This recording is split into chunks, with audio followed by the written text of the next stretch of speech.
सभापति महोदय, आपने मुझे मांग संख्या 39 और 40 पर आज बोलने का मौका दिया।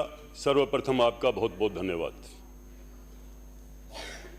सभापति महोदय, राजस्थान में वाल्मीकि समाज अपने आप में एक विशेष पहचान रखता है, क्योंकि ये समाज देश के लोकप्रिय प्रधानमंत्री श्री नरेंद्र मोदी जी के स्वच्छ भारत मिशन को धरातल पर क्रियान्वित करने के लिए दिन रात मेहनत करता है। ये कोई आजकल की नई पहल नहीं है। ये समाज स्वच्छता के लिए अपने अपने हर क्षेत्र में जाना जाता है। समाज स्वच्छता के क्षेत्र में अपना परंपरागत कार्य करता है और गत राजस्थान की सरकार ने नगरीय निकाय में सफाई कर्मचारियों की भर्ती से पहले वाल्मीकि समाज के पदाधिकारियों के साथ सरकार की वार्ता और समझौता हुआ था। वह सफाई भर्ती में उन्हें प्राथमिकता देगी। वह वादा खिलाफी करने वाली सरकार मुकर गई और वाल्मीकि समाज ने भारी रोष व्याप्त हो गया था। अगर ध्यान देती, ऐसे कर्मशील और कर्मवीर समाज का ख्याल रखती तो आज इस समाज के लोगों को रोजगार मिलता और प्रदेश स्वच्छता के क्षेत्र में और स्वच्छता की रैंकिंग में टॉप पर होता। वाल्मीकि समाज ने वोट से चोट की और आज हमारे जन कल्याणकारी मुख्यमंत्री श्री भजनलाल जी शर्मा के नेतृत्व में वाल्मीकि समाज की समस्त मांगों को स्वीकार किया गया। लगभग 24,000 की संख्या में बड़ी भर्ती निकालकर रोजगार के अवसर सर्जित किए और वाल्मीकि समाज का भी पूर्ण रूप से ख्याल रखा। साथ में मैं आज आपको मेरे विधानसभा क्षेत्र नवलगढ़ के घटनाक्रम की ओर ध्यान दिलाना चाहूँगा। आपका ध्यान मेरी नवलगढ़ विधानसभा में सीवरेज के कार्य की ओर दिलाना चाहूँगा। 2016 और 17 के बजट में नवलगढ़ को 102 करोड़ रुपए बजट का मिला था। भारतीय जनता पार्टी की सरकार पूर्व मुख्यमंत्री आदरणीय वसुंधरा राजे सिंधिया जी ने दिया और 102 करोड़ रुपए के बजट की लागत से सीवरेज के कार्य का शुभारंभ भी तत्कालीन मंत्री राजपाल सिंह शेखावत जी ने किया। आज वहां की ये स्थिति है कि जो ही 2017 से लेकर 18 तक काम पूरा हुआ, इससे ताबड़तोड़ तरीके से काम करवाया कि नवलगढ़ की हालात आज के दिन इस स्थिति में आ चुकी है कि ना कोई चल सकता है ना कोई जा सकता है। रोडें टूट चुकी है।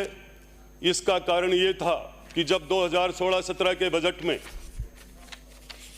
कंपनी को टेंडर मिला और जो ही 18 के अंदर सरकार कांग्रेस की आई और कांग्रेस के पूर्व विधायक ने अपने राज के ताकत के बल पर अपने चाहने वाले लोगों को ठेके को सबलेट करा करके ऐसे लोगों को काम दिलाया कि जिनको काम करने का, ठेकेदारी करने का अनुभव भी नहीं था।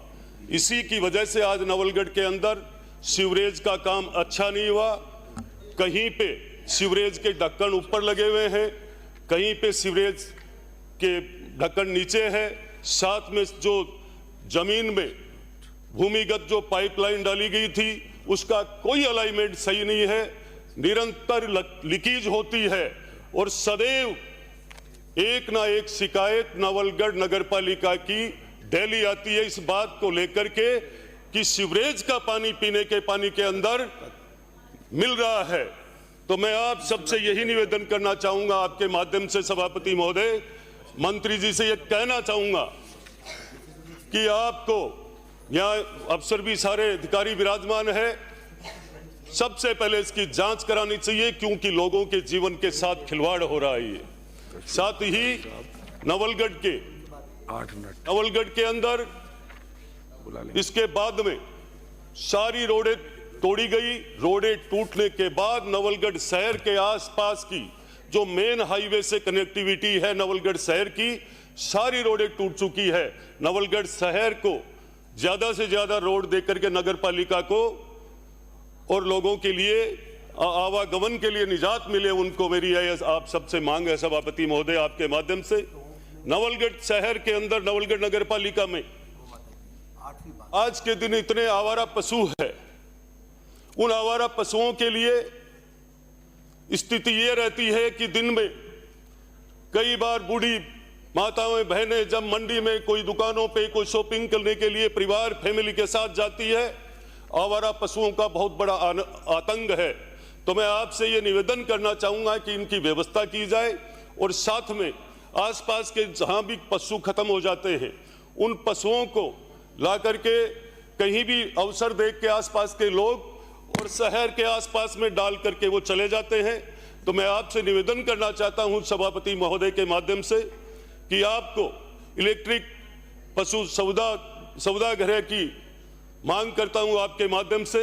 साथ ही नवलगढ़ शहर नवलगढ़ नगर पालिका में हवेलियों को देखने के लिए और टूरिस्ट नवलगढ़ में बरसों से पीढ़ियों से आते जाते रहते हैं।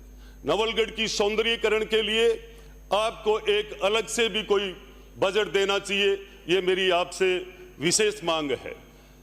साथ में मुझे सबसे पहले मैं इस लोकप्रिय सरकार के लोकप्रिय मुख्यमंत्री जी का धन्यवाद करना चाहूंगा। 2024-25 के बजट में एक साधारण सी मांग पे उन्होंने नवलगढ़ विधानसभा को 2 नगर पालिकाएं दी। 2 नगर पालिकाएं नहीं है, वो जिले में बहुत बड़ी मिसाल बनी और जिले में साथ में सुल्ताना में भी दी, जिसका आपने रिजल्ट, जिस विकास का रिजल्ट आपने उपचुनाव झुंझुनू में भी देखा था।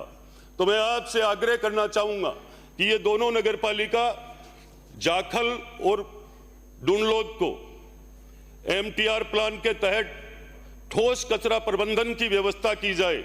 नगर पालिका डुनलोद में एक जोड़ है जिसके अंदर बारिश का पानी, साफ सुथरा बारिश का पानी एकत्रित होता है, जिसको सौंदर्यीकरण के लिए विकसित किया जा सकता है। नगर पालिका डुनलोद में एवं जाखल में स्टाफ की व्यवस्था की जाए। मैं आपके माध्यम से मांग करना चाहता हूं, क्योंकि डुनलोद उद्योगपतियों का नगर है। डुनलोद में आए दिन कोई ना कोई बड़ी कथा, कोई बड़ा यज्ञ का कार्यक्रम। डुनलोद में इतने मंदिर है, गो भक्त है, उन सब की ये मांग है कि इस जोड़ के सौंदर्यीकरण के लिए, क्योंकि डुनलोद, नवलगढ़, मुकनगढ़, मनावा, रामगढ़ इस रूट से जाने वाले जितने भी टूरिस्ट हैं उनका एक आकर्षण का केंद्र बनेगा। साथ ही विराजन प्लीज। श्रीमती शिमला, आप टेबल कर दें, कॉपी कर दें। बहुत बहुत धन्यवाद। सभापति महोदय